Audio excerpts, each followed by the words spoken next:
अस्सलाम वालेकुम मेरे दोस्तों, सज्जनों और बेलियों। मैं हूँ इजहार अहमद और वेलकम करता हूँ आपको किचन गार्डनिंग चैनल पर। और उम्मीद भी रखता हूँ कि आप सब लोग खैरियत से होंगे, फिटफाट होंगे, अच्छे से कामों में खूब अच्छे से बिजी होंगे। तो दोस्तों, आज बहुत दिनों के बाद, आई थिंक 2 महीने के बाद ये मैं वीडियो बना रहा हूँ बर्ड्स के ऊपर। एक्चुअली मैं बर्ड्स के ऊपर वीडियो इसलिए नहीं बना था क्योंकि जो इन्फॉर्मेशन मैंने आपको देनी थी वो यूनिक इन्फॉर्मेशन दे दी हुई है। इससे बढ़कर मुझे इन्फॉर्मेशन नहीं है, इसलिए मैं वीडियोज़ नहीं बनाता। तो आप लोग नाराज़ होते हैं मुझसे, तो प्लीज़ नाराज़ मत हुआ करें मुझसे। तो सर्दी का सीज़न है, तो दिसंबर का महीना स्टार्ट हो गया है। बहुत सर्दी भी होने लग गई है बर्ड्स के लिए। बेसिकली इंसानों के लिए अभी इतनी सर्दी स्टार्ट नहीं हुई इस बार पाकिस्तान में दिसंबर का महीना, और अभी वो ठंड नहीं है जो होनी चाहिए। लेकिन बर्ड्स के लिए तो काफ़ी ठंड है, इसलिए इसको पॉलीथीन से मैंने कवर कर दिया हुआ है, इसलिए आपको ठीक से व्यू दिख नहीं रहा होगा। मैं अभी इनसाइड लेकर चलता हूँ, आप कुछ बातें करेंगे और बर्ड्स के बारे में भी कुछ आपको डिटेल दूंगा। बहुत से बर्ड्स मैंने सेल कर दिए थे और 25 बर्ड मैंने सेल कर दिए थे, और ये जितने भी आपको दिख रहे हैं ये सब के सब रेड आइज़ हैं। और ये ग्रीन कलर में जो है ये ब्लैक आइज़ हैं, लेकिन ये क्रस्टेड हैं। इनका बाप जो था वो रेड आइज़ था, इसलिए अब इनके आगे जो बच्चे होंगे उनमें से चांस होगा कि कुछ रेड आइज़ भी निकलेंगे और कुछ ब्लैक आइज़ भी निकलेंगे। वेल, अब कुछ प्रोग्रेस की बात करते हैं कि वो कैसी चल रही है। ये पॉलीथीन के साथ मैंने आउटर साइड से इसको कवर कर दिया ताकि हवा की वेंटिलेशन ना हो, डायरेक्ट हवा बर्ड्स को ना लगे। अगर डायरेक्ट हवा सर्दी के सीजन में बर्ड्स को लगती है तो वो प्रॉब्लम में हो सकते हैं, उनको बुखार हो सकता है, देन वो मर भी सकते हैं। इनके अंदर हीटनेस पैदा करने के लिए मैंने ये एनर्जी सेवर लगा दिया है ताकि थोड़ी सी हीटनेस मिल सके। अगर ज़्यादा सर्दी होती है, जनवरी के महीने में अगर ज़्यादा धुंध पड़ेगी, देन मैं इसको 100 वाट का बल्ब लगा दूंगा। कुछ ये वाला 100 वाट का बल्ब है, इसको मैं लगा दूंगा अगर ज़्यादा सर्दी स्टार्ट होती है जनवरी के महीने में। अभी ये लगाने की ज़रूरत नहीं है मुझे, यही काफ़ी है जो मैंने एनर्जी सेवर लगाया हुआ है। इससे काफ़ी हीट मुझे फील भी हो रही है। मैं अंदर आया हुआ हूँ तो काफ़ी हीट मुझे फील हो रही है, इसलिए ज़्यादा हीट देने की ज़रूरत नहीं है। और अब बात करते हैं कि क्या प्रोग्रेस चल रही है। 2 नंबर बॉक्स में 2 अंडे आ गए थे और उनमें से एक अंडा ख़राब निकला और एक बच्चा निकला अंडे में से, और वो अब काफ़ी बड़ा हो गया, वो मैं अभी दिखाता हूँ। और 3 नंबर में अंडे थे, 3 नंबर में 4 अंडे थे, लेकिन वो फीमेल ने या मेल ने, आई डोंट नो कि क्या रीज़न हुई, उन्होंने अपने एग्स को फेंक दिया नीचे। ये आप देख सकते हैं, एग्स को उन्होंने फेंक दिया नीचे। उसके अंदर पहले होल किए और देन उसको थ्रो कर दिया बाहर। ये होल देख सकते हैं आप। इसी तरह ये भी है और ये भी है। और ये क्यों हो रहा है, एक्चुअली मैं ज़्यादा टाइम नहीं दे पा रहा इनके ऊपर। आजकल मेरा फोकस बहुत ही कम है, इनकी डाइट के ऊपर भी मैं फोकस नहीं रख पा रहा, इसलिए इनको ये प्रॉब्लम हो रही है। और ब्रीडिंग में भी काफ़ी फ़र्क महसूस हो रहा है मुझे। 9 नंबर में भी अंडे थे, वो भी तोड़ दिए, और 8 नंबर में भी अंडे थे। 8 नंबर में अभी देखता हूँ मैं, कुछ रोज़ पहले मैंने देखे थे 4 अंडे थे। अब देखते हैं कि क्या कुछ न्यू अंडे आए हैं या नहीं आए। तो स्टे विद मी। तो सबसे पहले 2 नंबर में देखते हैं 2 नंबर बॉक्स के अंदर क्या चल रहा है। कुछ अंडे हैं। अरे बेबी कहाँ गया, देखते हैं। वेल, ये आई थिंक बेबी की ही आवाज़ है। जब वो डर रहा हो तो ऐसी आवाज़ें निकालता है, अगर फीमेल भी हो तब भी वो ऐसी ही आवाज़ें निकालती है। अरे वाह, कितना खूबसूरत बेबी है ये। अब तो बड़ा हो गया। अब ये बॉक्स से बाहर निकलने के लिए रेडी है, लेकिन अभी इसको मैं बाहर नहीं निकालूंगा। 1 वीक तक मैं अभी वेट करूंगा, उसके बाद इसको मैं बाहर खुद ही निकाल दूंगा। देन जिस फीमेल का ये बॉक्स है वो दोबारा एग्स पर आ जाएगी और दोबारा इस बॉक्स में अंडे भी देगी। और अब आते हैं 8 नंबर पर। 8 नंबर में मैंने कुछ रोज़ पहले देखा था 4 अंडे थे, और अब देखता हूँ कितने हैं। ये फीमेल है, इसके अंडे हैं इसके अंदर। अरे खुल जा, बहुत मुश्किल है। अरे किधर गया, ये देख सकते हैं आप। अरे वाह, ये तो 5 अंडे आ गए हैं। 5, 1 2 3 4 5 अंडे हैं। और अब देखते हैं कितने दिनों में इनके अंडों में से बच्चे निकलते हैं। मुझे नहीं मालूम कितने कितने दिन हो चुके हैं अंडे दिए हुए को। मेरा आजकल फोकस कम है इनके ऊपर, इसलिए मुझे डेट और टाइम भी याद नहीं है।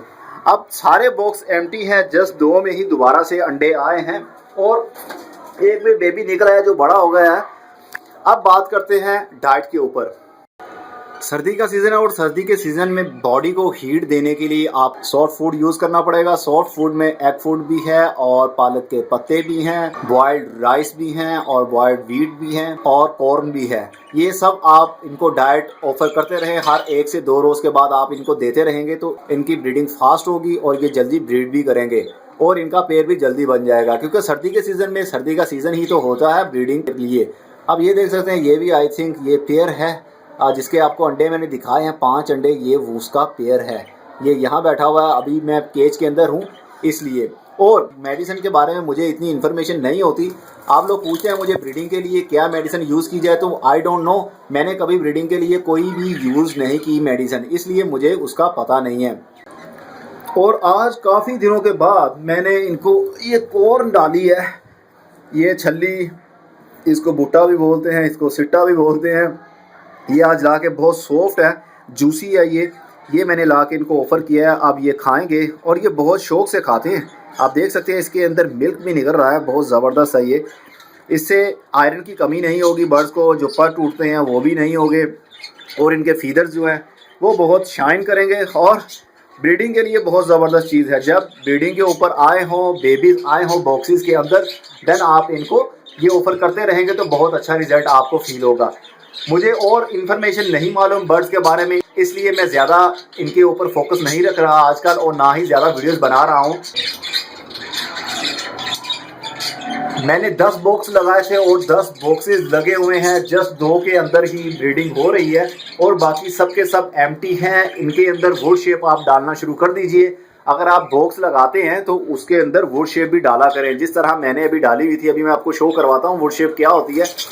उससे जब अंडे देती है फीमेल तो वो रोल नहीं होते, अंडे घूमते नहीं है, स्लिप नहीं होते, एक से दूसरी जगह पर रोल नहीं होते। अगर वो रोल होते रहेंगे तो अंडा खराब हो जाएगा। अगर अंडे में से बच्चा निकल भी आता है तो उसकी लेग्स खराब हो सकती हैं, क्योंकि उसमें जो इसका फर्श है, लकड़ी का जो वुडन फर्श होता है, नीचे फ्लोर है, वो काफ़ी स्लिपी होता है, तो स्लिप हो जाती हैं टांगे उसकी और टांगों की शेप खराब हो जाएगी। देन वो ब्रीड भी नहीं कर पाएगा। बच्चा बड़ा तो हो जाएगा लेकिन ब्रीड नहीं कर पाएगा और ना उसका पेयर बन पाएगा। इसलिए वुड शेप डालना बहुत ज़रूरी है। ये है वो वुड शेप, लकड़ी का बुरादा, इसको लकड़ी का बुरादा भी बोलेंगे, वुड शेप भी बोलेंगे। ये आपको इजीली मिल जाता है जहाँ पर मेज़ और टेबल वगैरह बनते हैं, वहाँ से आपको कारपेंटर से ये चीज़ मिल जाएगी। तो आप ये ला के बॉक्सेस के अंदर एक एक मुट्ठी भर के डाल दें, करीब करीब इतनी आप डाल दें हर बॉक्स के अंदर। इससे जो बर्ड्स है वो इसको काट काट के खुद ही भरी कर लेंगे और इसकी बेडिंग कर लेंगे। जब वो अंडे देंगे तो वो स्लिप नहीं होंगे, देन उनकी ब्रीडिंग में भी काफ़ी फ़र्क पड़ेगा, ब्रीड ज़्यादा करेंगे। और सीड मिक्स के अंदर आप सूरजमुखी के बीज बहुत सी ज़रूरी डालिए, जैसा ये देख सकते हैं आप, ये है सूरजमुखी के बीज भी हैं इसमें, बाजरा भी है इसमें, कंगनी भी है इसमें। सूरजमुखी के बीज डालने से फ़र्क ये पड़ेगा, इसमें काफ़ी ऑयल भी होता है जो बर्ड्स की बॉडी को प्रोटेक्ट रखता है सर्दी से। उसकी बॉडी को, बर्ड्स की बॉडी को सर्दी नहीं लगती अगर वो ये खाते रहेंगे। इस सीड मिक्स में बाजरा भी है, कंगनी भी है और सनफ्लावर सीड है। ये 3 का कम्बिनेशन है, 50% कंगनी और 50% बाजरा, और जस्ट थोड़ा सा आप स्प्रिंकल कर सकते हैं सनफ्लावर के सीड, जिस तरह के मैंने किए हुए हैं। अगर ये ज़्यादा यूज़ करेंगे तो इससे मोशन लग जाएंगे, बर्ड्स को ग्रीन मोशन लग जाएंगे, क्योंकि ये काफ़ी गर्म होते हैं, ये ऑयली होते हैं ये, इसलिए आप ज़्यादा मत दें, जस्ट थोड़ा सा स्प्रिंकल कर दें जिस तरह मैंने किए हुए हैं। मेरे पास इससे बढ़कर ज़्यादा और इन्फॉर्मेशन नहीं है, जिसकी वजह से मैं वीडियो नहीं रेगुलर बना रहा इनके ऊपर। ये तो था बजीज के ऊपर वीडियो बनाना और आप लोगों को बताना कि मेरी कॉलोनी में क्या चल रहा है। मेरी कॉलोनी में अब बहुत कम बर्ड्स हैं, मैंने सेल आउट कर दिए थे और टाइम की मैनेजमेंट कुछ ख़राब है, टाइम ना होने की वजह से ये सब कुछ हो रहा है, इसलिए मैं बर्ड्स के ऊपर बहुत सी कम वीडियोज़ बना रहा हूँ। तो मैं उम्मीद करता हूँ, अरे ये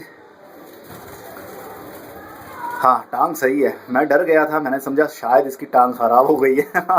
ओके दोस्तों, उम्मीद करता हूँ आपको खूब अच्छा लगा होगा ये विजिट भी, और कुछ इन्फॉर्मेशन आपको फिर से मिल गई होगी जो मैं दोबारा से वही बताता रहता हूँ। लेकिन आप लोग ऐसे हैं कि मेरी वीडियोस देखना बहुत लाइक करते हैं, वही इन्फॉर्मेशन बार बार सुनना आपको अच्छा लगता है, लेकिन मुझे अच्छा नहीं लगता, वही मैं बार बार रिपीट करता रहा हूँ। आप इससे बढ़कर मुझे और इन्फॉर्मेशन नहीं आती बजीज बर्ड के बारे में, तो मैं उम्मीद करता हूँ कि आपको जितना समझाया है आपको खूब अच्छे से समझ लग गई होगी। अब अगली वीडियो में फिर किसी नई इन्फॉर्मेशन के साथ मिलेंगे, तब तक के लिए good bye, see you and tata, और अपना बहुत सा ख्याल रखिएगा।